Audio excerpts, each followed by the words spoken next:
Mario, merci de nous faire l'honneur de nous accorder quelques minutes pour pouvoir continuer à parler de l'association TDA et de comment est-ce que vous avez rencontré l'association.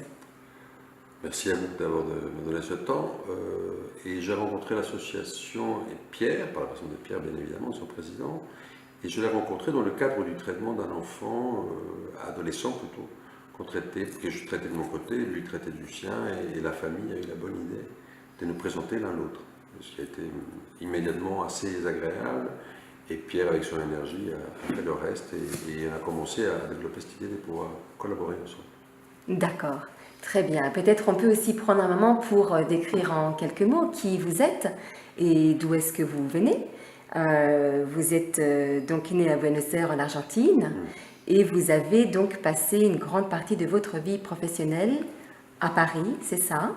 Pratiquement toute ma vie professionnelle, Oui. mes études, et ensuite jusqu'en 2012, j'ai été de manière permanente à Paris avec différents postes, dont un dernier qui était assez long et assez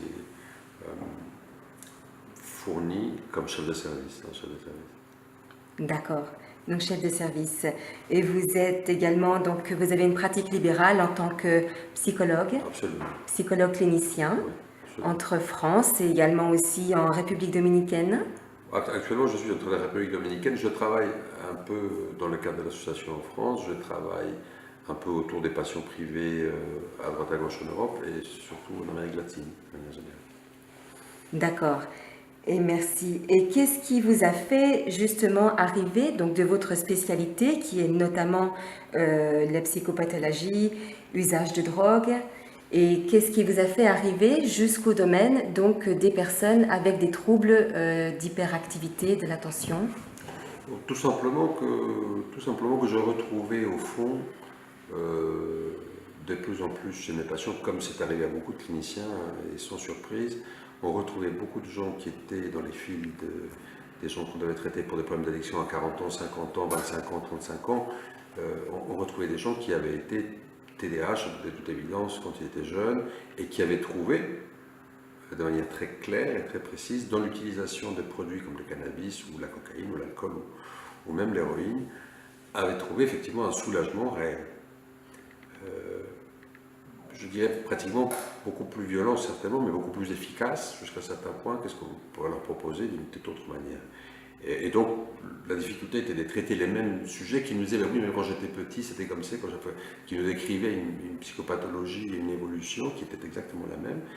Et effectivement, quand on a trouvé, en avançant peu à peu, une solution qui pourrait être une solution stable pour ces gens-là, il était tout à fait évident et normal d'aller la proposer à des gens qui étaient en amont de cet usage de drogue et qui n'avaient pas pour autant rentré dans les fils des addictions. Donc on traite des gens qui ont la même psychopathologie, la même présentation finalement, mais qui ne sont pas passés par le malheureux moment de l'usage de drogue. D'accord. Donc d'où là où il y a toute l'importance pour l'association avec Pierre qui justement est beaucoup plus proche des familles avec notamment donc des jeunes, jeunes enfants, jeunes adolescents. Donc le fait que vous puissiez intervenir à ce moment-là des recherches de solutions, des recherches de ressources. Et vous aviez indiqué que les pathologies, la pathologie notamment du traitement donc pour le TDA était parfois mal cernée, avec un manque de traitement valable. Oui, je vous dirais, en tout cas, le plus gros de ce qui est aujourd'hui le traitement de TDA par le méthylphénidate ou par les pseudoamphétamines qui sont données aux patients, recouvre ou recoupe la même solution que les patients que j'avais traités pour des problèmes d'addiction avaient utilisé, à savoir l'utilisation d'un stimulant. Un stimulant que ça n'appliquera pas d'addiction, Dieu merci, mais un stimulant quand même.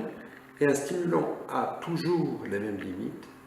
Vous allez avoir une première action qui est bénéfique, et immédiatement derrière, une dégradation de cette même amélioration, et immédiatement derrière, même peut-être, non pas forcément une aggravation dans le cas de méthylphénidate, si des addictions, mais vous pouvez avoir une aggravation dans le sens où la personne va commencer à perdre des fonctions, va commencer à perdre même de vue ce qui était le trouble tout au début. Dans ce sens, il nous paraissait très important, en tout cas pouvoir chercher ou rechercher des solutions qui ne soient pas des solutions à court terme, mais à long et moyen terme. Non pas des solutions qui viennent pacifier immédiatement une situation, mais des traitements qui réellement touchent l'origine des troubles, ce qu'on appelle l'étiologie, et puissent réellement modifier la base. Si vous voulez, l'exemple le plus court, est peut-être celui du somnifère. Vous avez dans le monde entier l'utilisation d'un médicament contre un somnifère, vous arrivez chez le médecin, vous dites « je ne dors pas », le médecin ne cherche jamais à savoir pourquoi vous ne dormez pas, il vous administre un somnifère. C'est comme si calmer la douleur, mais sans savoir pourquoi vous avez mal. Alors qu'il y a probablement, voire même très certainement, une raison pour que vous ne dormiez pas. Et ça est interprété comme une douleur, c'est interprété comme le corps signalant qu'il y a quelque chose qui dysfonctionne. Donc quand vous mettez un somnifère par-dessus ceci, est-ce que vous soignez? C'est une notion du soin qui est un peu particulière et qui me semble devrait être améliorée autant que faire se peut. Oui, tout à fait. Et c'est pour ça, du coup, que les personnes qui viennent en direction donc, de l'association et ensuite qui sont adressées vers vous donc, ont intérêt à pouvoir trouver quelque chose qui soit alternatif à ce qui leur est proposé d'une manière peut-être classique. Alors, comment ça se passe quand une famille vient vous voir et qu'elle cherche justement une solution qu'elle n'a pas encore trouvée? Qu'est-ce que vous leur proposez? Alors, l'association et Pierre Dalois m'ont présenté, non pas simplement à quelques familles, mais m'ont présenté aussi un médecin avec qui on travaille, Oui. Jean-Marc Duvernay, d'Annecy, local, ce qui me plaît moi beaucoup, j'aime beaucoup travailler ici localement avec eux. Et en réalité, ce qu'on fait, c'est qu'on commence par recevoir la demande, on va regarder, même si je suis loin parfois, et on fait ça par Skype ou quoi, mais on va regarder à peu près à qui on a affaire, est-ce que le cas répond à peu près aux normes qui sont les nôtres, là où on reconnaît ce type de patient. À partir de cela, on va faire une première phase d'interrogatoire qui est un examen que nous faisons entre nous, un examen clinique que moi j'ai systématisé depuis des années sous forme d'une petite tablette. Donc, on va répondre de comment sa pensée fonctionne, comment son humeur fonctionne, s'articule stable ou instable, comment son sommeil réellement dans le détail fonctionne et comment sa relation avec les autres fonctionne ou dysfonctionne aussi. Et à partir de cela, avec Jean-Marc et avec Pierre, on prend la décision effectivement de le traiter. Jean-Marc pour la partie médicale, moi pour la partie psychologique et Pierre pour la partie accompagnement. À partir de ce moment-là, on va définir un moment où je suis plutôt en France pour pouvoir observer le cas dans une évolution première. Jean-Marc le voit, on reçoit, il prescrit et on voit une évolution jour par jour, très, très méticuleusement, parce que vous avez finalement un médicament qui va progresser et qui va nous montrer jour par jour si réellement il apporte son bienfait.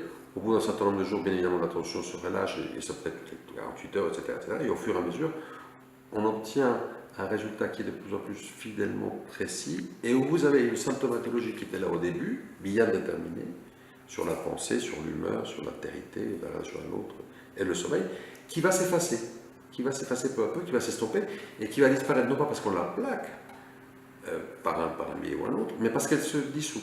Elle disparaît, elle commence, et autre chose émerge à la place, lentement et progressivement. C'est un traitement neurologique, c'est un traitement pharmacologique, il y a l'accompagnement psychologique néanmoins, il y a l'accompagnement de Pierre qui va plutôt agir sur l'interaction au quotidien et de manière très utile et très prudente. Et peu à peu, on a un personnage qui va sortir d'une situation donnée pour retrouver une certaine liberté par rapport à des symptômes qui étaient accablants. Il faut être très précautionneux parce qu'effectivement, il ne s'agit pas de donner ce médicament à tire-larigot, enfin ces médicaments à tire-larigot à quiconque, mais plutôt d'utiliser cette thérapeutique en ayant la précaution de vérifier qu'effectivement, on est en train d'agir dans le bon sens. Voilà, et vous parliez justement d'une échelle qui vous permettait de vérifier l'évolution de la pathologie, l'échelle FAS, et donc que vous repreniez au fur et à mesure du suivi avec une phase beaucoup plus intense, donc qui dure environ combien de temps, la première phase de suivi? Vous avez pendant une dizaine de jours, une douzaine de jours, où vous avez effectivement, où on est très précautionneux, on regarde beaucoup, 1 à 2 fois par jour, mais minimum 1 fois par jour, et après ça se détend peu à peu. Il faut que la personne soit quand même sur place et qu'on puisse les voir régulièrement. Mais une fois que vous avez un traitement qui est stabilisé à une quantité minime et que vous avez passé les effets secondaires, des choses mineures, mais quand même importantes de la mise en place d'un traitement, quand on a la certitude qu'on est en train d'avancer dans le bon sens, après c'est comme avec n'importe quel traitement. Ce ne sont pas des molécules ni des procédés très différent de ce qui s'est fait aujourd'hui de manière concrète. Enfin, c'est différent par rapport à ce qui est le méthylphénidate parce qu'effectivement là vous utilisez un grand excitant dans un cadre bien précis, ce qui est assez rare d'ailleurs. Mais les molécules qu'on va utiliser sont des molécules totalement connues, qui sont dans le marché depuis des années. C'est juste une autre interprétation de la chose qui fait qu'on va beaucoup moins agir sur la partie chimique du cerveau et qu'on va plutôt se cantonner à réguler, essayer juste de réguler la partie électrique. Ce n'est pas plus que ça. Ça va pas étonner aucun clinicien enfin comme médecin à qui on raconte ça et qui est un peu... Personne n'est étonné, ça paraît couler de source et est effectivement une idée possible qui peut être explorée. C'est ni plus ni moins que ça, une alternative. C'est l'avantage d'être très clair. Et puis vous indiquez aussi que vous intégrez donc dans ce protocole un accompagnement qui soit donc socio-éducatif, neuropsychologique comme vous l'avez dit, médical, et dans une démarche du coup qui soit unifiée. Oui. Et il me paraît effectivement très important de... C'est pour ça que j'ai repris le rôle du médecin parce qu'on a la chance d'avoir un médecin, comme il y en a plein en France, ouvert d'esprit à la recherche des solutions pour ces patients, réelles. Et ça me paraît, pour sillonner le monde un peu à droite à gauche, ça me paraît une des richesses de la France absolument phénoménale. Donc c'est cet homme-là qui aurait pu ne pas s'appliquer, ça implique parce qu'il voudrait qu'effectivement des alternatives apparaissent pour ces patients puisqu'il veut que ça échoue. Il n'attend pas que les pouvoirs publics, il prend l'initiative d'essayer de faire avancer quelque chose. Ça me paraît très important. De la même manière, Pierre, n'en parlons même pas, avec son association et sa force, sa volonté et son envie de faire bouger les cadres en permanence, peut-être aujourd'hui un peu plus tranquillement qu'autrefois, mais en tout cas avec une force réelle. Et pour ma part, j'apporte effectivement une réflexion que j'ai eu la chance de pouvoir faire dans des années de recherche qui ont été financées entre autres par Laurent de Rothschild qui m'avait permis de travailler tant d'années sur une recherche qui m'a été très fructueuse. Et donc effectivement, les uns dans les autres, on arrive effectivement à vous regarder un cas de tous les côtés et le faire avancer solidement. Tous les cas ne bénéficient pas des résultats mirobolants. Il y a des fois où vous avez des limites, comme Pierre, je crois, l'avait dit, vous avez des limites à ce traitement comme à tout autre traitement, mais les fois où ça fonctionne, c'est effectivement très, très intéressant. Tout à fait. Donc les gens peuvent vous contacter donc, via l'association avec... Absolument, enfin, les contacts de l'association de Pierre, et lui prendre des rendez-vous, des visites régulières à Genève, et on fait concocter les rendez-vous et les débuts de traitement, etc. À chacun de ces passages, il prend un petit groupe et on traite des gens. Voilà. Et donc quand vous êtes dans la sortie de la phase, on va dire, intensive de suivi du début, oui. Les gens peuvent donc continuer éventuellement à vous contacter pour assurer le suivi à plus moyen, long terme, c'est ça? Exactement. Alors, en général, l'idée, quand vous installez un traitement, si notre partie est celle d'introduire une molécule nouvelle et une nouvelle orientation dans le travail de traitement, ce qu'on fait, c'est qu'on stabilise un traitement, on le vérifie sur le moyen terme, on va dire qu'on va travailler pendant 2-3 mois avec chaque patient, et au bout de ce temps-là, en général, on passe tous la main. Pierre peut-être est celui qui reste le plus en contact, mais la prescription, Duvernay peut continuer de la faire, mais probablement c'est le médecin du coin, c'est la personne. Enfin, il y a des gens qui viennent de Paris, il y a des gens qui viennent de Suisse, donc c'est plutôt des médecins locaux qui reprennent la prescription. Il y a des psychologues locaux qui reprennent le travail. Moi-même, voyageant à droite à gauche, je ne peux pas suivre des patients. J'en suis quelques-uns, mais je ne peux pas suivre tous les patients au téléphone tout le temps. Ça serait mal suivre tout le monde. Donc, non, il y a un relais qui se fait et on est plutôt heureux même de travailler. Plus on a des collègues qui entendent et qui veulent travailler dans ce sens-là, plus je crois qu'on est tous heureux. C'est ça, tout à fait. C'est bien justement l'occasion de pouvoir à nouveau inviter Pierre à pouvoir venir et puis bien discuter justement de l'interaction et de comment est-ce que l'association continue à suivre les personnes une fois qu'ils ont donc mis en place le protocole avec vous. Parfait. Très bien.